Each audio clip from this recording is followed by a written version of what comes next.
할렐루야. 주님을 찬양합니다. 오늘 주신 하나님의 말씀 사무엘상 18장 1절로 5절 말씀입니다. 아름다운 인간관계, 그리스도 안에서 맺어야 될 온전한 인간관계는 무엇인가? 오늘 이 본문을 통해서 함께 같이 말씀을 나눕니다. 자, 오늘 이 본문 가운데 다윗과 이제 사울의 아들 요나단의 만남이 이제 오늘 이 본문에 등장을 하는데요. 자, 요나단의 마음이 다윗의 마음과 하나가 되었다. 이제 하나가 됐다는 것은 같은 마음이다. 또 어떤 일이 있을 때 서로 협조하고 협력하는 연합의 어떤 그런 정신을 말해주고 있습니다. 자, 이 다윗의 마음이나 요나단의 마음이 서로 통했다.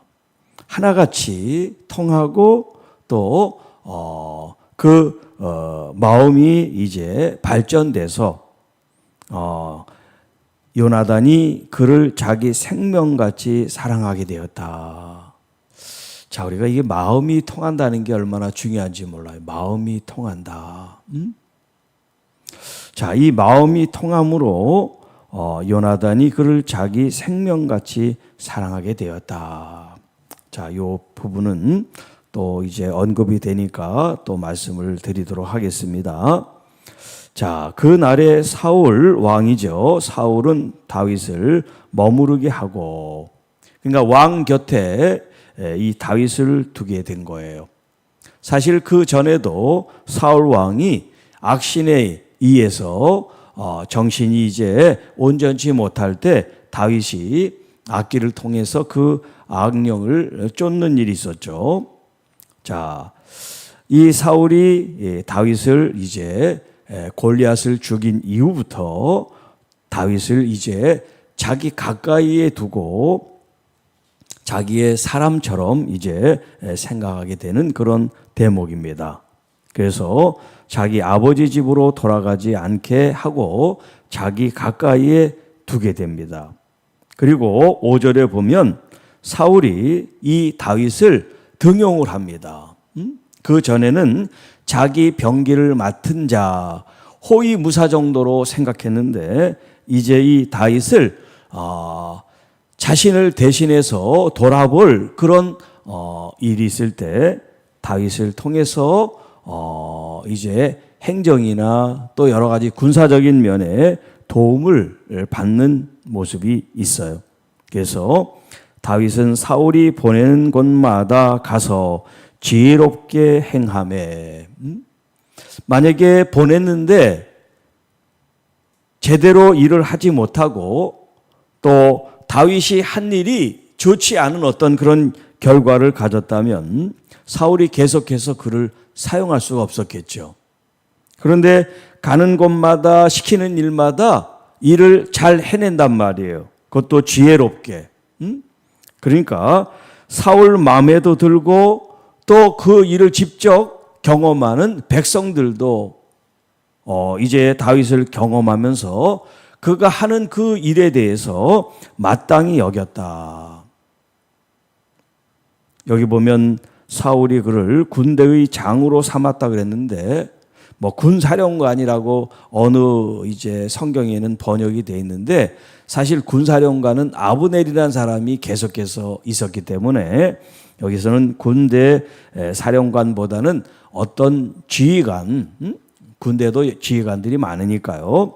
그런 책임을 맡은 사람으로서 사울 왕이 다윗을 사용했고 등용을 해서 이제 그를 직무에 사용을 했고 또 이 왕의 신하들도 그가 이렇게 등용되어 사용되는 것이 합당하게 여겨졌다.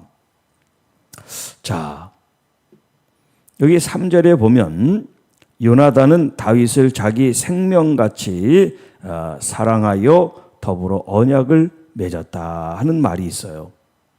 1절에도 그렇고 3절에도 그렇고 자기 생명같이 사랑했다. 자기 생명같이 사랑했다.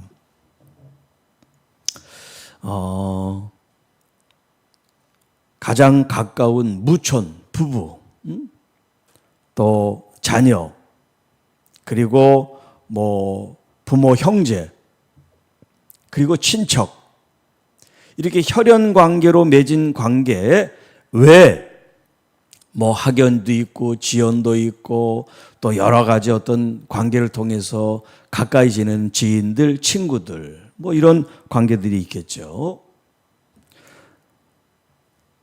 그리스도 안에서 믿음 안에 있는 관계도 있고 믿음 밖에 믿지 않는 사람들과의 관계도 있을 건데, 자, 이 오늘 본문 속에서 지금 이 다윗과 요나단의 이 어떤 관계, 인간관계라고 하면 이 관계가 어떻게 보면 그리스도와 교회의 관계, 그리스도와 성도의 관계를 하나의 어떤 예표로 보여주는 아주 좋은 본문이라고 할 수가 있겠어요. 서로 마음이 통하고 서로 연합하여 하나가 되는, 마치 남녀가 비유를 하면 한 몸이 되는 것처럼 지금 여기는 두 남자들이 그렇게 마음이 통하고 마음이 하나가 되는, 그래서 마음이 잘 통하다 보니까 상대에 대한 좋은 마음이 생기고 이 좋은 마음이 자꾸 발전해서 자기를 사랑하듯이, 자기 생명을 사랑하듯이 상대방을 사랑하는 그런 마음까지 발전해 나갔다는 거예요. 자, 참 부럽고 또 우리가 본받아야 될 그런 관계라고 할 수가 있어요. 여기 이제 마음이 하나가 됐다라고 하는 이 대목에서 우리가 이제 시작을 해야 됩니다. 마음이 하나가 되지 않는데 상대를 좋아하고 상대를 사랑하기가 쉽지 않죠. 예를 들어서 내가 낳은 자식은 마음이 통하지 않아도 당연히 혈육이니까 그런 사랑이 일어나지만, 그렇지 않은 인간관계 속에서는 마음이 통하지 않고 좋아하고 사랑하는 게 이게 그렇게 쉬운 건 아니란 말이죠.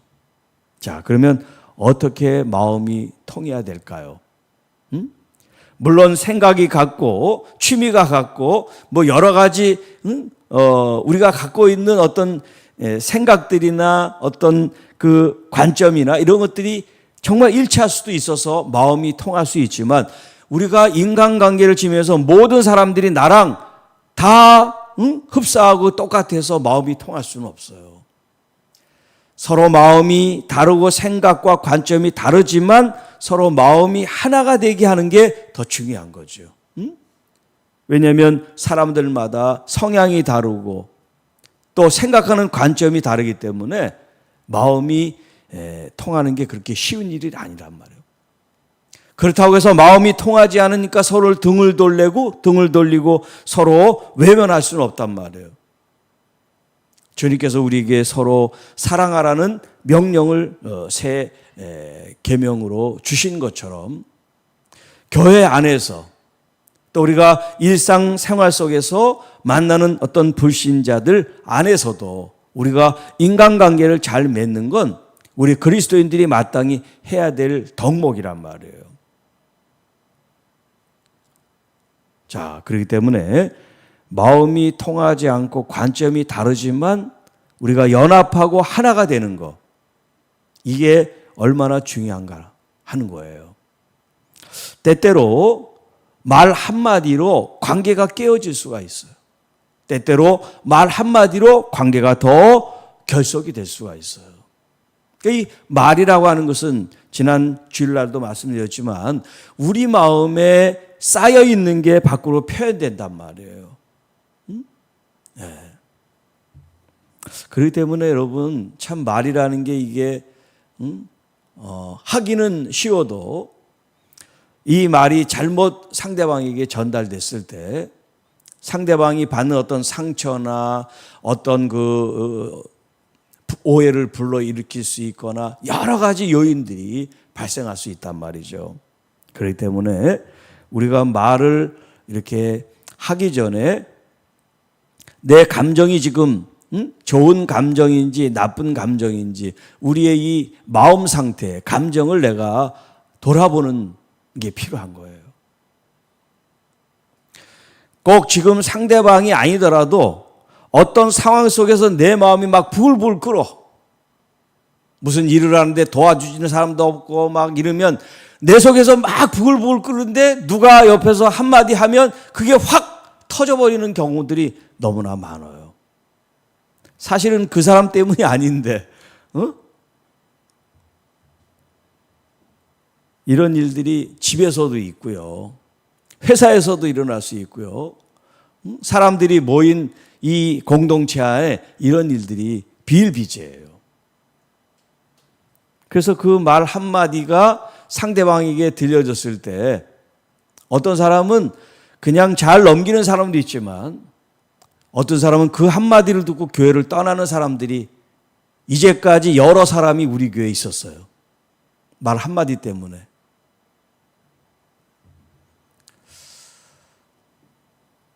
어떤 한 사람이 계속해서 그러는 게 아니라 이 사람이 그랬다 저 사람이 그랬다가 이게 뭐 옮겨 다니듯이 그런 일들이 있어요.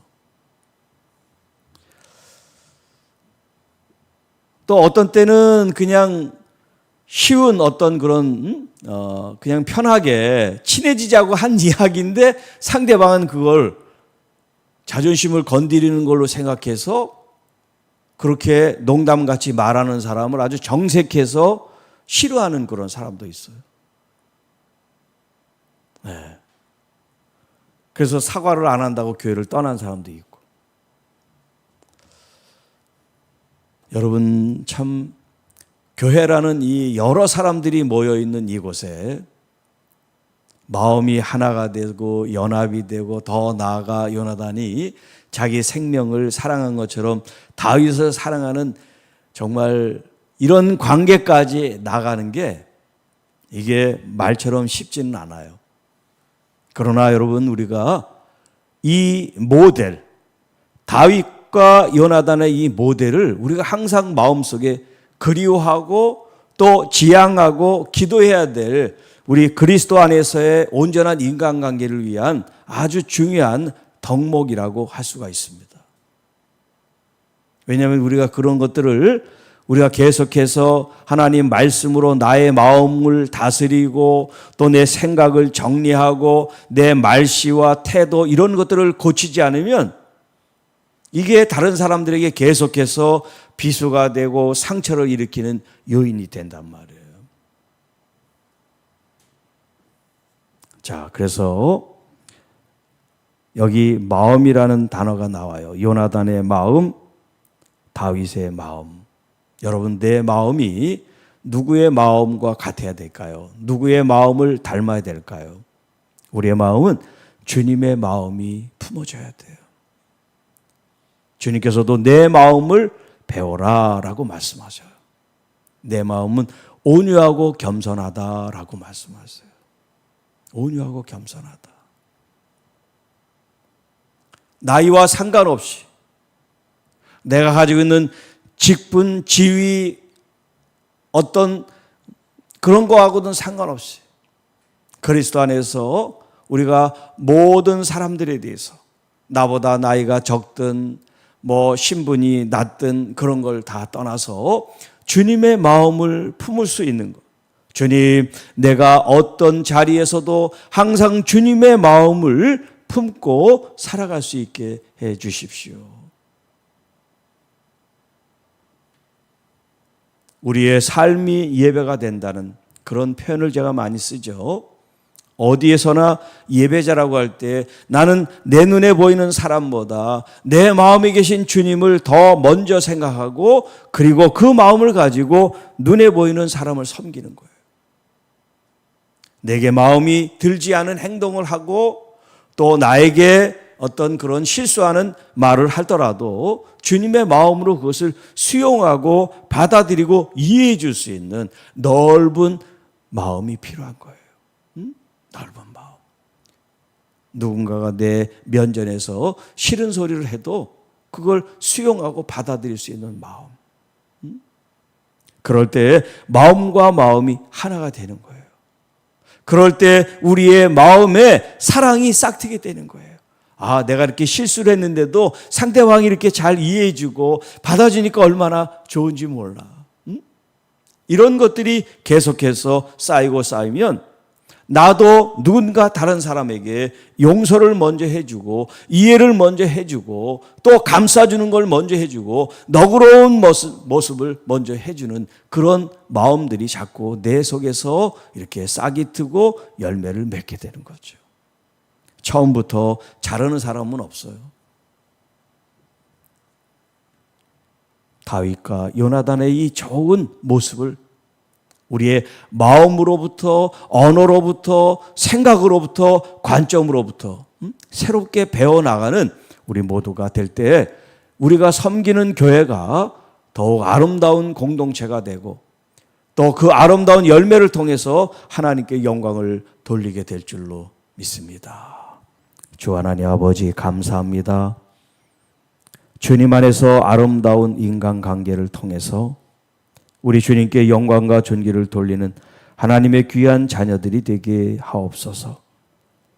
가장 가까운 관계인 우리 가정 안에서 또 교회 안에서 그리고 일터 안에서 우리가 있는 모든 현장이 예배 현장이 되게 하시고 모든 현장 가운데 주님이 계심을 믿게 하시고 의식하게 하셔서 우리의 생각, 관점, 우리의 마음과 언어 자체가 우리 주님께